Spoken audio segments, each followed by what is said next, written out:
오늘의 부동산 이슈입니다. 20대 직장인 A씨는 현재 거주 중인 전셋집의 계약기간 만료가 얼마 남지 않아 고민에 빠졌습니다. 다른 지역으로 이사하기로 마음먹었지만 최근 사회적인 이슈로 떠오른 전세 사기 문제에 대한 불안감이 커졌기 때문입니다. 결국 A씨는 전세보증금 안전을 이유로 공공이 지원하는 역세권 청년주택에 입주를 결심했습니다.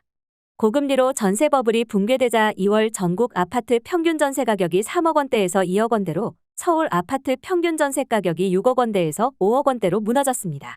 집주인이 세입자에게 보증금을 돌려주는데 어려움을 겪는 역전세 우려가 커지고 있습니다.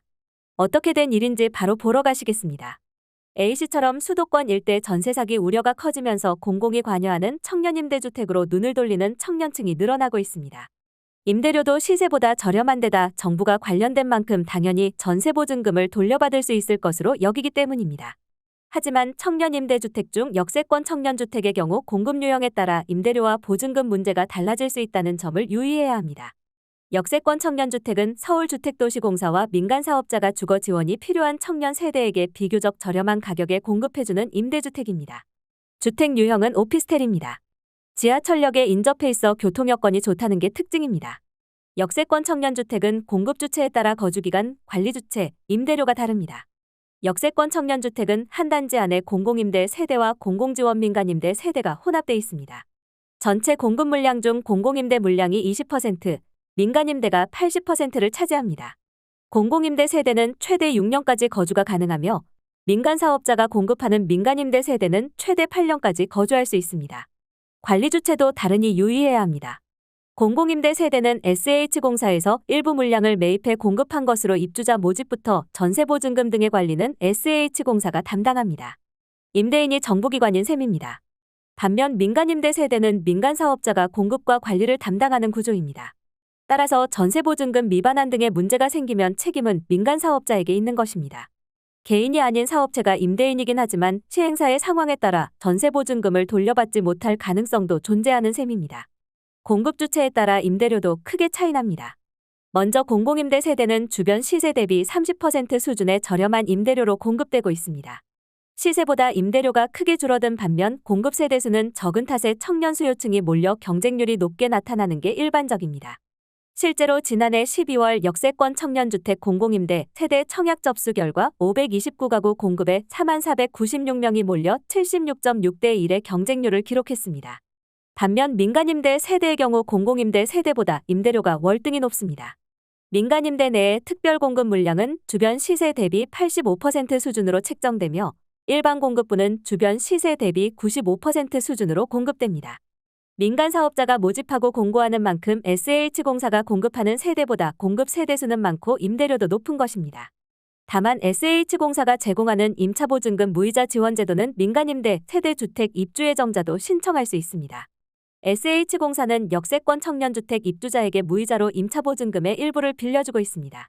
이는 임차보증금이 1억 원을 초과할 시 보증금의 30%이며 임차보증금이 1억 원 이하라면 보증금의 50%까지 신청 가능합니다. 고금리로 전세 버블이 붕괴되자 2월 전국 아파트 평균 전세 가격이 3억 원대에서 2억 원대로, 서울 아파트 평균 전세 가격이 6억 원대에서 5억 원대로 무너졌습니다.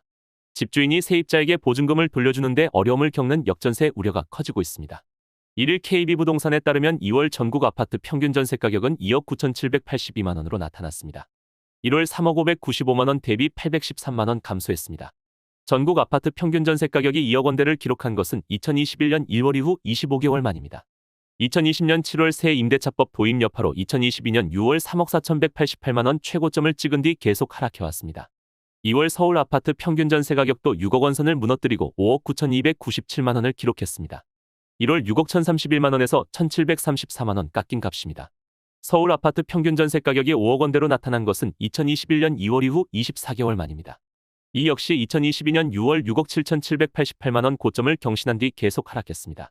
아파트 전셋값은 고금리로 이자 부담이 크게 늘면서 세입자들이 전세를 회피하고 월세를 선호함에 따라 지속적으로 하락하고 있습니다.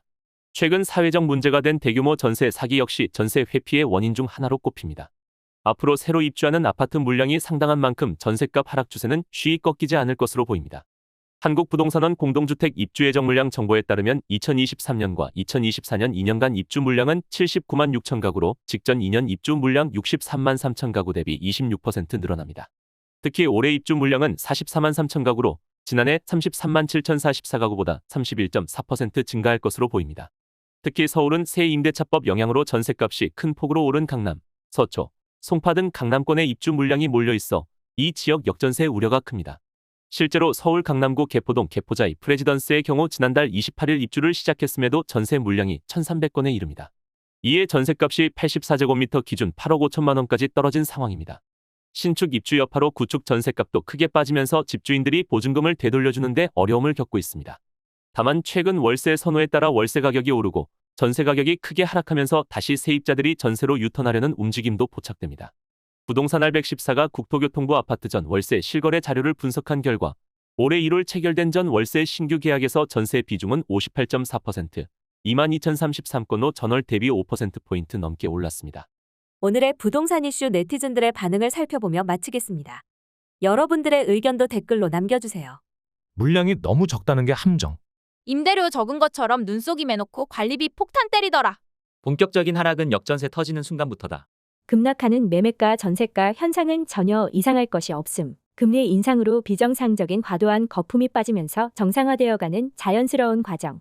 하락하던 금리도 재상승할 것 같은데 국토연구원에서 나온 자료 보니까 올해보다 2024년이 전세 폭락이 더 절정이라는데 과연 어떨지 궁금하네요. IMF 극복이야 사실 국가 정책도 현명했지만 국가 생산 인구가 넘쳐나던 시절이고 한창 성장기라 그 에너지를 바탕으로 극복한 게 크죠. 지금은 중위 소득 연령도 높고 사회가 전체적으로 늙어가는 중이라 그걸 극복할 에너지가 예전과 같지 않습니다. 제 생각에 부동산이 성장기 하락기를 반복해서 거쳐왔는데 이제는 예전 정도의 상승기는 힘들고 하락기, 초장기 약세장이 지속될 것 같습니다. 버블 전세 붕괴 후 미분양을 넘어 마피까지 죽음의 소용돌이 초입. 지난 5년간의 버블 정리 후 횡보. 버티면 매수자가 무조건 이기는 게임의 시작. 갭 투기자들 망하는 좋은 세상이 와야지. 비정상적으로 폭등했으니 폭락할 수밖에 정상적으로 돌아가는 과정.